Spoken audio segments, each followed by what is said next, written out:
अस्सलाम वालेकुम। Channel vision 360 में आपको खुशामदीद कहता हूँ। आज की वीडियो में हम नाइट टेम्पलर्स के बारे में बात करेंगे कि ये कौन लोग थे, कहाँ से आए थे, इनका ग्रुप कैसे तश्कील पाया और माजी के औराक में इनका किरदार क्या है। लेकिन उससे पहले अगर आप मेरे चैनल पर आज पहली दफ़ा आए हैं तो चैनल को सब्सक्राइब कर दें और इस वीडियो को अपने दोस्तों अहबाब के साथ शेयर करें। शुक्रिया। नाइट टेम्पलर्स वो जंगजू थे जो सलीबी जंगों के दौरान ईसाई मजहब के लोगों को मुकामात मुकद्दसा तक बाहिफाजत लेकर जाते थे। 1118 में एक फ्रेंच जंगजू ने इस ग्रोह की बुनियाद रखी और इब्तिदा में इसका नाम fellow soldiers of Christ and the temple of Solomon था, जो बाद में द नाइट टेम्पलर हो गया। ये नाइट टेम्पलर्स गैर मामूली जंगी महारत के हामिल थे और एक ख़ास ज़ाब्ता हयात की पैरवी करते थे। यूरोप के जो काफ़िले यरूशलेम मुकामात मुकद्दसा की ज़ियारत करने आते थे, सफ़र के दौरान उन काफ़िलों को अक्सर लूट खसूट का सामना रहता था।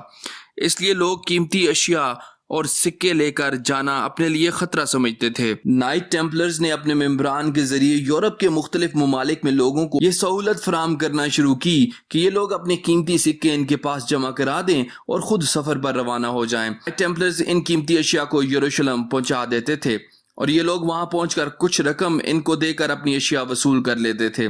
इस तरह बैंकारी की इब्तदाई शक्ल यूरोप में वजूद पजीर हुई, जो वक्त के साथ पेचीदा होती चली गई। ज़र की आमदो रफ्त का ये निज़ाम पूरी तरह से नाइट टेम्पलर्स के हाथ में था, की वजह से वो यूरोप के अंदर एक मौसर कुव्वत बन गए थे। इस वक्त यूरोप के अंदर उनका असर रसूख मजीद बढ़ गया जब उनको चर्च का तहफ़्फ़ुज़ भी मिला। अपने ख़ास अहकामात के तहत उनको टैक्स से मुबर्रा करार दे दिया और इस बात को यकीनी बनाया कि नाइट टेम्पलर्स पॉप के अलावा किसी को जवाब देना हो। इनकी ताकत इस कदर बढ़ी कि उन्होंने मुख्तलिफ बादशाहों को भी कर्ज देना शुरू कर दिया।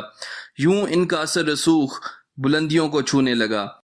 जब मुसलमानों ने यरूशलेम को दोबारा फतह किया और यरूशलेम में मौजूद ईसाई फ़ौजों को बहुत बड़े पैमाने पर नुकसान उठाना पड़ा और आहिस्ता आहिस्ता ईसाई फ़ौजें पसपा होना शुरू हो गईं, फ्रांस का बादशाह लुइस और इंग्लैंड का बादशाह एडवर्ड दोम मुसलमानों के सामने नाकाम हो चुके थे। लेकिन नाइट टेम्पलर्स ने आखिरी वक्त तक मुज़ामत करते रहने की कोशिश की और ईसाई फ़ौजों को भी इस बात पर कायल करने की कोशिश की कि वो उनके साथ जंग लड़ते रहें। लेकिन मुसलसल नुकसानात उठाने की वजह से यूरोपीय बादशाहों ने यह फैसला किया कि अब वो मज़ीद जंग नहीं लड़ेंगे और यूं 1291 में यरूशलेम की फतह के साथ ही सलीबी जंगों का इख्तिताम हो गया। यरूशलेम से निकलकर नाइट टेम्पलर्स ने फ्रांस का रुख किया और इनका इरादा था कि वो साइप्रस में रहकर यूरोप के अंदर ही अपनी मायशत को चलाएंगे। लेकिन फ्रांस का बादशाह फिलिप, जो कि नाइट टेम्पलर्स का बुरी तरह मकरूज हो चुका था, इसने नाइट टेम्पलर्स को पकड़ना शुरू कर दिया और फ्रांस में इनके मुतअद्दिद मेंबर्स मौजूद थे जिनको फिलिप ने गिरफ्तार करवा कर जेल में फेंक दिया। जेल के अंदर नाइट टेम्पलर्स ने मुतअद्दिद इंकशाफात किए कि इनका ज़ाब्ता क्या है और इसके असल मकासद क्या हैं। किंग फिलिप को बाज़ाब्ता रिपोर्ट दी गई कि नाइट टेम्पलर्स हकीकत में मज़हब के ख़िलाफ़ काम कर रहे हैं और यूं किंग फिलिप ने फ्रांस में मौजूद तमाम टेम्पलर्स को ज़िंदा जलाने का हुक्म दिया। फिलिप ने उस वक्त के पॉप क्लीमेंट को इस बात पर राज़ी कर लिया कि वो नाइट टेम्पलर्स के ऑर्डर को तहलील कर दे और पॉप ने 1312 में इस ऑर्डर को तहलील कर दिया। इंग्लैंड में यॉर्कशायर का इलाका नाइट टेम्पलर्स की मईशत का दिल था।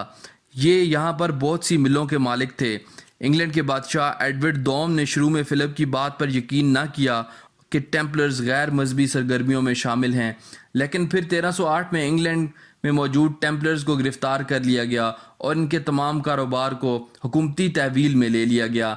लेकिन इंग्लैंड नाइट टेम्पलर्स को फ्रांस की तरह बहुत ज़्यादा तशद्दुद का निशाना नहीं बना सका और वहाँ पर मौजूद टेम्पलर्स जिनको गिरफ्तार कर लिया गया था, बाद में उनको छोड़ दिया गया और बहुत सारे टेम्पलर्स को इंग्लैंड के अंदर मौका मिला कि वो दोबारा वहाँ की सोसाइटी का हिस्सा बन सकें।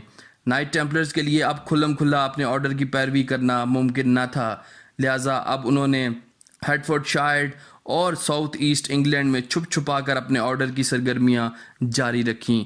फ्रांस में ज़िंदा जलाए जाने के बाद और इंग्लैंड में पाबंदियों के बावजूद टेम्पलर्स ने अपनी सरगर्मियाँ कैसे जारी रखीं और आजकल के दौर में क्या ये टेम्पलर्स मौजूद हैं और दुनिया को खुफिया तरीके से क्या कंट्रोल करने में इनका भी कुछ हाथ है, इसके बारे में हम नेक्स्ट वीडियो में बात करेंगे। और तब तक आप मेरे चैनल को सब्सक्राइब कर दें और इस वीडियो को शेयर भी कर दें मैं बहुत जल्द टेम्पलर्स की एक दूसरी एपिसोड के साथ हाजिर हूँगा कि ये किन ऐसी सरगर्मियों में मुलविस थे जिनको मज़हब के ख़िलाफ़ कहा जा सकता है और इनके असल मकासद इस ऑर्डर में क्या थे। तब तक के लिए आप मुझे इजाज़त दें। Thank you very much. खुदा हाफिज़।